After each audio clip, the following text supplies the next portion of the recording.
Toshakhana case में election commission of Pakistan का जो तोशाखाना केस में गैर आइनी, गैर कानूनी, बेबुनियाद जो ऑर्डर था उसको चैलेंज किया है हमने, और उसकी जो रिट पिटिशन है आर्टिकल 199 के तहत वो दायर कर दी गई है, जिसकी चीफ जस्टिस साहब ने कहा है कि समाअत होगी सोमवार को, मंडे को, जो परसों है।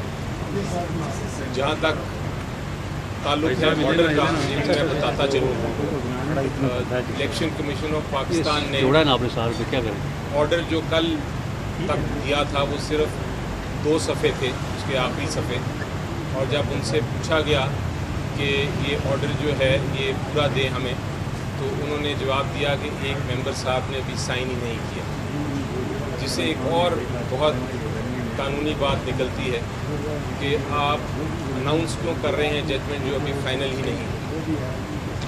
लेकिन बहरहाल आज हमें एक ऑर्डर मिल गया है जो पूरे सफ़ात हैं, लेकिन उसमें भी हमारी इत्तला के मुताबिक कोई साइन नहीं हुए। हमने उसके मुताबिक एग्जेम्पशन अप्लाई करके रिट पिटिशन के साथ लगा दिया है वो ऑर्डर, तो उम्मीद यही होगी कि उसमें अब कोई किसी किस्म की तब्दीली नहीं देखेंगे हम जब वो फाइनल ऑर्डर साइन आता है। इसके अलावा इंशाल्लाह जब इसकी बहस होगी मंडे को, तो उम्मीद यही है कि ये गैर कानूनी, गैर आइनी और बेबुनियाद जो order election commission of Pakistan ने पास किया है वो इंशाल्लाह सस्पेंड हो जाए। अच्छा जी, ये जैसे अली ज़फ़र साहब बता रहे थे कि ये जो फैसला आया इलेक्शन कमीशन का वो गैर कानूनी, गैर आइनी फैसला है, लेकिन ये गैर मुतवक्के नहीं, क्योंकि इलेक्शन कमीशन भरपूर तरीके से इस वक्त एक सियासी हलीफ बन चुकी है PDM की, और तमाम उनके जो फैसले होते हैं वो कानून की बुनियाद के ऊपर नहीं होते, वो इस बुनियाद पे होते हैं कि सियासी तौर पर इस इम्पोर्टेड हुकूमत का फ़ायदा कैसे कराया जा सकता है और क्या नुकसान पहुंचाया जा सकता है तहरीक इंसाफ को, इमरान खान को। इससे पहले भी जो ममनुआ फंडिंग केस के अंदर उन्होंने लिखी रिपोर्ट, उस रिपोर्ट के अंदर भी जो उनके पास कानून में कोई गुंजाइश ही नहीं थी, कोई इख्तियारात ही नहीं थे, वो उन्होंने इख्तियारात इस्तेमाल किए। इसी तरीके से इमरान खान साहब के ख़िलाफ़, मेरे ख़िलाफ़, फवाद चौधरी के ख़िलाफ़ जो तौहीने इलेक्शन कमीशन का उन्होंने फतवा जारी किया हुआ है, उसकी भी आइन के अंदर उनके पास कोई गुंजाइश मौजूद नहीं है। तो ये एक ऐसा ऑर्डर नहीं है, ऐसे तवातर से ऑर्डर आए हैं। और जुलाई 17 के इलेक्शन से पहले मुझे याद है कि मुतवातिर इलेक्शन कमीशन के फैसले आ रहे थे और तवातर से हम हाई कोर्ट के अंदर जाके उनको चैलेंज करते थे, वो तमाम के तमाम इनके फैसले जो है वो रद्द होते रहे। इसी तरीके से इंशाल्लाह ताला ये फ़ैसला भी रद्द हो जाएगा।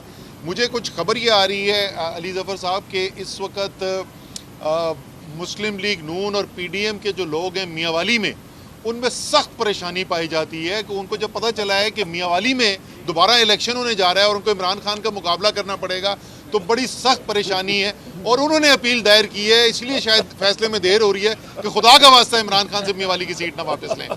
तो जिधर जाएंगे इंशाल्लाह ताला 23 तारीख को कुर्रम का इलेक्शन है, आप दोबारा देखेंगे इमरान खान, चाहे पाकिस्तान का कोई सूबा हो, पुराने जम अजला हो, किसी इलाके में पाकिस्तान के निकल जाएं, गिलगित बल्तिस्तान हो, आज़ाद कश्मीर हो, कौम इस वक्त इमरान खान के साथ खड़ी हुई है। और ये जो इन्होंने फैसला लिखकर स्याही ज़ाया करने के अलावा और कुछ भी नहीं किया, ये इंशाल्लाह ताला कोर्ट से उड़ जाएगा। लेकिन उससे पहले कल आपने देखा कि पाकिस्तान की कौम इस फैसले को पहले ही मुस्तरद कर चुकी है, और इंशाल्लाह ताला कानूनी तौर पे भी पीर को जब इसकी हियरिंग होगी तो इस्लामाबाद हाई कोर्ट ने भी इस फैसले को उड़ा देना है इंशाल्लाह। साहब ये बताएं कि चीफ इलेक्शन कमिश्नर पर सबसे ज़्यादा एतराज़ आपको है, इनको अपॉइंट भी तो आपने किया था, किसने अपॉइंट करवाया था, कैसे अपॉइंट हुए थे, क्या हुआ था? अच्छा, ये सवाल जो है मेरे ख्याल में कुछ 70 दफ़ा पूछा जा चुका है और जवाब भाई बड़ा सादा सा है इसका। इमरान खान अपनी मर्ज़ी के अंपायर लगाकर मैच खेलने का आदी नहीं। उन्होंने किसी इदारों के अंदर तयनाती करते हुए ये नहीं लिया कि हल्फ ले उनके साथ ज़ाती तौर पर वफादारी का और बोले कौन हमारे साथ चलेगा और साडा बंदा कौन होगा। जिसकी रिपोर्ट आई कि वो ठीक अफसर है और वो गैर जानिबदार हो के एक शफाफ तरीके से काम कर सकता है, उनकी उन्होंने तैनाती कर दी। जिस वक्त नज़र आया कि वो अफसर उस मेयार पे पूरा नहीं उतरे तो उसके बाद उनके खिलाफ बात भी की। तो इसके अंदर कोई ज़्यादा वो ताज्जुब की बात नहीं है। असद भाई ये बताइएगा कि जो 2 सफ़े अभी तक आई हैं इलेक्शन कमीशन की जानिब से बाकी नहीं आए, वो कहाँ से आए होंगे? तो ये जो है ना, ये इलेक्शन कमीशन के खेल आपको पता है ना। पिछली दफ़ा जो रिपोर्ट जिसका मैं जिक्र कर रहा था, वेबसाइट पे आ गई रिपोर्ट, हमने सबने प्रिंट आउट निकाल लिए, उसके बाद उतार दी जाती है और एक जो है वो क्या बोलते हैं उसको, फरमाइशी पैराग्राफ उसमें ऐड किया जाता है, और वो भी ऐसा पैराग्राफ जिसकी कानून के अंदर कोई गुंजाइश ही कोई नहीं है। तो हो सकता है फिर दोबारा से कहीं से फरमाइशें आ रही हों। सर, हुकूमत और पीटीआई के राब्तों और मुज़ाकरात के हवाले से खबरें आ रही हैं, क्या पीटीआई हुकूमत के साथ ऑफिशियली कोई मुज़ाकरात कर रही है? नहीं जी, कोई मुज़ाकरात नहीं हो रहे। हो सकता है इनफरादी तौर पे कोई मिला हो। हमारी बड़ी काफ़ी अरसे से बड़ी वाज़े पॉलिसी रही है, ख़ास तौर पे मैं और फवाद चौधरी तो बार बार इसके ऊपर बात कर चुके हैं। इस वक्त पाकिस्तान अपने बदतरीन माशी बहरान से गुजर रहा है।